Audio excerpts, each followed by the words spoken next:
Wait, can I do two? Like two piles? 2021, we can have some fun. Maybe we could run. I could be the one. Maybe you're the one. Hello, welcome back to my channel. Hello. Today I'm going to do my 2021 reading challenge list. I've set myself the stupidly unachievable challenge of reading 25 books this year.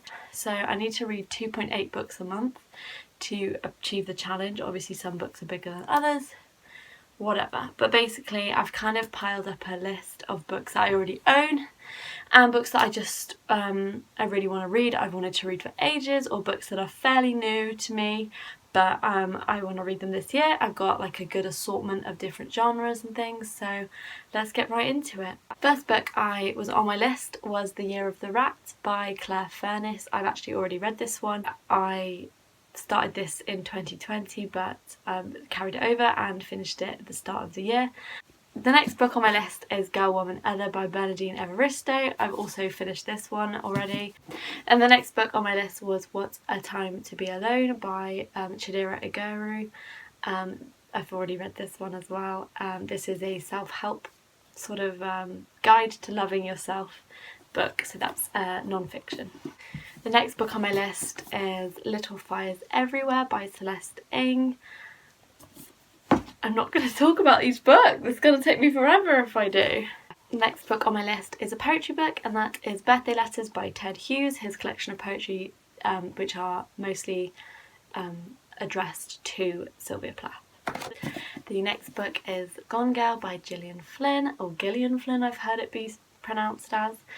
This is a mystery thriller. I'm really excited to read this one. I've had it for ages and I have not watched the film purposefully so I can read it first. The next book on my list is Brokeback Mountain by Annie Proulx.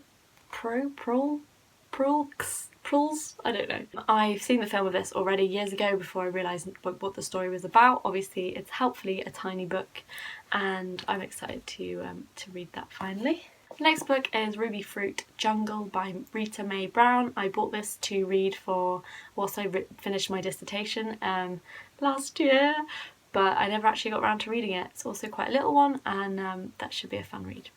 The next one is Maurice by E.M. Forster.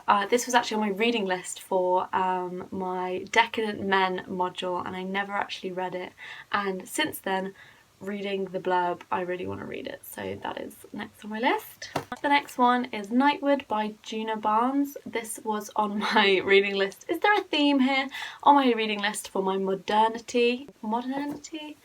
my modernism and the city module in second year, and I didn't read it, shocker, but I read the beginning of it and I found it quite intriguing, so that's on my list for this year. It's all about the 1920s, decadence, so kind of goes in with my decadent module, but I want to read that one now. The next on my list is The Underground Railroad by Colson, Whitehead. Obviously the cultural and political and racial movement in the last year made me realise I don't read enough fiction by and about black authors and people and non-white people basically. So this one's on my list. This is obviously done very well. What's this prize? Pulitzer Prize for Fiction 2017, and I really want to read this one now. Sticking with that theme, the next one is Why I'm No Longer Talking to White People About Race by Reni eddo-lodge. This is another non-fiction piece, but I think it'll be really important to read. And the next is The Help by Kathryn Stockett. I've heard obviously great things about this book, and then I'll also be able to watch the film after I've read it. Next on my list is Thornhill by Pam Smyth. This is a chunky one, but it's really interestingly half prose, half graphic novel. So as you open up, you basically get a graphic novel for a chapter, and then you get writing as well. My sister actually got me this and got it signed by the author because she is a primary school teacher and thought this was really good for like slightly older children, so I'm really excited to read this one. Next we have another non-fiction, and that is Listening to the Animals by Noel Fitzpatrick, the supervet, and I do love that show and I love animals, and I kind of want to read more memoirs, so this I'm looking forward to reading this one.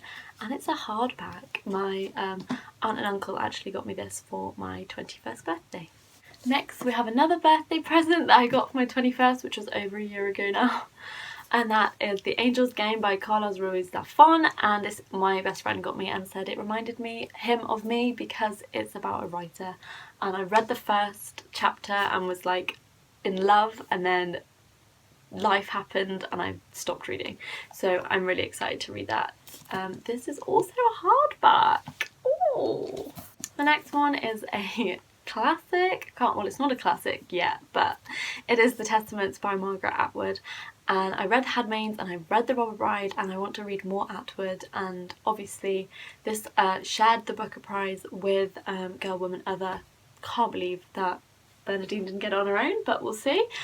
We'll see if this brings enough to the table. I'm anticipating this highly. I hate the cover. Why is it green? I hate it. Next we have The Midwich Cuckoo by John Wyndham. I actually got given this by a friend who was getting rid of some books, so she just basically donated some books to people who wanted them, and reading the back, it is so interesting, so I am very excited to read this one. Next we have another LGBT book, and that is Annabelle by Kathleen Winter. This is trans representation, intersex representation, and from what it sounds like, a really interesting story. So that is the next one. Next we have one. I have bought this book in the Waterstones in Savile Row, London. It is A Clockwork Orange by Anthony Burgess. I have seen the film. My English teacher at AS or A-level recommended it, the book. And Anthony Burgess actually went to Manchester Uni, which I applied to and didn't get. Well, they offered me like half of the course I wanted to do.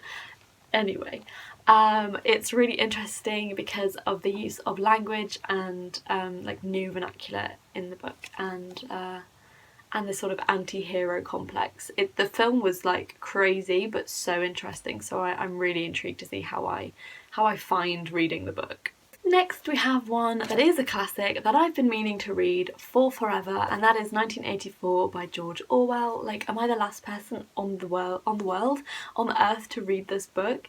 But basically, especially the times we're living in at the moment, this seems quite like a pivotal time to read this book. I actually started listening to the audiobook already, and it's really, I'm invested, but I'm leaving it until later on. And this is a classic. We've got some sort of dystopian future, and I'm really, really intrigued to see how I feel about this book. Next we have The Adventures of Sherlock Holmes by Sir Arthur Conan Doyle. I've read The Sign of 4, and I've watched Sherlock, and I've watched pretty much any adaptation of Sherlock Holmes stories that there are to find, but I've never actually read the whole lot. So this is I don't even think this is all of the stories, but this is a good chunk of them. Like, the writing is tiny. There are 2 columns per page. This is going to take me so long. I'm gonna have to like read it alongside something else and just do like a story at a time. But I'm really intrigued to like find out everything out. I think something I found about The Sign of 4 was how interesting it was that some of the names and things are used in the Sherlock series on BBC. But for different people, like they just reuse the names so that it still has this sort of grounding in Conan Doyle's work. I'm very excited. It's also such a pretty copy, and it's got like little illustrations in it. Now I can't find one, but it does have them in. Come on, there we go. Next we have another graphic novel. I've thrown a few of these in despite the fact I don't know if I like them, just to like speed up the process, because 25 is a lot. And that is Username Evie by Joe Sugg. I know that this is probably like not even registered on graphic novel like lists and ratings, but my bestie Belle gave me this and I still haven't read it, and I want to try a graphic novel, and I don't know, I think some people did quite like it. But anyway, I'm going to give this one a go because it's the only one I've got. The next one I've got is History of Women. The next one is A History of Britain in 21 Women by Jenny Murray. This I think will be quite a good one because of the fact that it's basically a collection of 21 stories about 21 women, and therefore I can sort of use it to read as a chunk at a time rather than sort of like just sit through the whole novel. Again, this is non-fiction and I've not really read a lot of non-fiction, and I think it'll be really interesting to read about the women who have made a difference in Britain. And finally, the last book on my list for 2021 is The Sense of an Ending by Julian Barnes. I can't remember why I picked this one up, but I thought I would read it. It's a short one and I think I'll get through it quite quickly. I think it's like looking back at school. But anyway, that's made the list as well. It's a nice short one. So there we have it. Those are all the books I want to read this year. As I say, I need to read 2.8 a month to get through them all. So far I've read 3 in January and we're on the last day and I've already started my 4th book, so this is good. I think I've got a good selection. I've got some non-white writing, which is kind of like possibly, which is bad, the first time ever that I'll be reading books that aren't written by people who look like me and for people who look like me, which I think is quite important. I've also got some poetry, I've got some non-fiction, I've got some LGBT, what else did I put? Graphic novels, we've got a few classics and a few mysteries, and yeah, I'm excited for the reviews I'll get to write, for the sort of like vast spectrum of books I'm going to get to read. Thanks for watching, happy reading.